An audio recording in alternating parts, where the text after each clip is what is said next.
Good Wednesday morning, everybody. Thanks very much for joining us this morning. I'm Maria Bartiromo, and it is Wednesday, August 30th. It is just before 7 a.m. on the East Coast. Time for the hot topic of the hour. House Judiciary Committee Chairman Jim Jordan raising concerns with the Department of Justice about special counsel Jack Smith's impartiality in his investigations. In letters to AG Merrick Garland and White House Chief of Staff Jeff Zientis, Jordan wants answers as to why Smith's top deputy, Jay Bratt, visited the White House earlier this year. Jordan writes this. This raises serious concerns regarding the potential for a coordinated effort between the Department of Justice and the White House to investigate and prosecute President Biden's political opponents. Here he is last night on Fox News at Night. How many times have we heard Karine Jean-Pierre stand at the White House press briefing room and says the Department of Justice operates independent from the White House? We had no involvement in the Trump matter, no involvement in the Hunter Biden, no involvement whatsoever. Really? Well, then what happened at this meeting?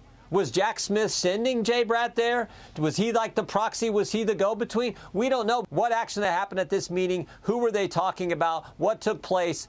That's what we want to know. It's also quite suspicious, Joe Concha, that Georgia and the Department of Justice wanted Trump's trial on the same day, March 4th. Was there coordination between the DOJ and Georgia as well? Your thoughts? The answer to that is what happens on March 5th. That's Super Tuesday. It is the most consequential election day of the primary season. Joe Biden is President Biden now because of what happened on Super Tuesday in 2020. For instance, Donald Trump, who lost Iowa in 2016, remember, really started to pull away at Super Tuesday. So the whole point, if you're looking at this, if you're objective, sane, and sober, you understand that March 4th, that day was chosen for an exact reason. And that is to take the headlines away from all the other candidates, make it on Donald Trump, not about his policies, but about his legal challenges, so he gets the nomination, because his polls only go up, only to beat him in the general. This is all planned. This is all political, and a vast majority of Americans know. And it's a drip, drip, drip of information here. I mean, when are people going to wake up and see this as what we're seeing? For what it is. So political. Well, the swamp is alive and well. That was one of the messages that got Trump elected. And I think, if anything, we're hearing it over and over again. And it may ultimately get him reelected. Yeah, that's true. Well, look at these fundraising numbers. Kenny, I'm sorry. President Trump's fundraising efforts after that infamous mugshot was released proving to be lucrative. Fox News Digital reporting that he's raised $9.4 million in a week. Just since last week, for all of August, he's raked in more than $20 million, underlining what you just said. Right. Well, people recognize, you know, it stinks. It's just not right. Wait, 2 of the 4 indictments that they wanted, Joe, as you point out, they want to have the trial on the same day? The day before Super Tuesday. I mean, are you kidding me? I know. And they just do it as if, like, we're not noticing and the people don't notice it. Yeah. We all see what's happening. That mugshot is going to go down in history as the iconic mugshot of the century, right? More than Sinatra?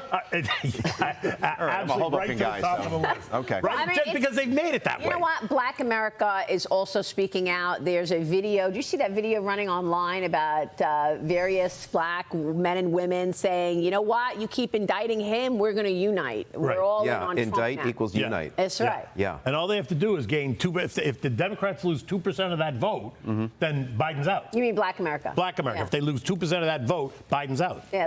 So what do you think? I mean, where is this going in terms of the election? Can both of these candidates make it? I know your question. Listen, I'm still in the belief that I think there's going to be 2 dark horses that show up that we don't know yet. I do not think it's going to be a Trump-Biden election in November of 2024. Wow. I actually think it's going to be, if you want my guess, I think it's going to be Youngkin, Newsom. Well, we're going to be talking with Glenn Youngkin coming up in the show. Don't miss my exclusive interview with the governor of Virginia coming up. Glenn Youngkin is here joining us live. What did you want to say, Adam? No, I'm fascinated by Kenny's take. I think that would make for a very interesting election. Youngkin, Newsom. Yeah. That would be something I would pay. Do you want America to be Virginia or California? Well, you don't want it to be California. Virginia, thank you very much. Yeah, Virginia, yes. California, no. But the Democrats, I think, at the convention are going to install him. They're going to take Joe out because suddenly he's going to have a health issue, and they're going to install Newsom. That's what I think is going to happen. And you know, the one thing that actually does, well, there are a number of things that argue for Youngkin, but the thing that goes against Trump, there are 98 counts against him. He has to beat 98 counts. Right.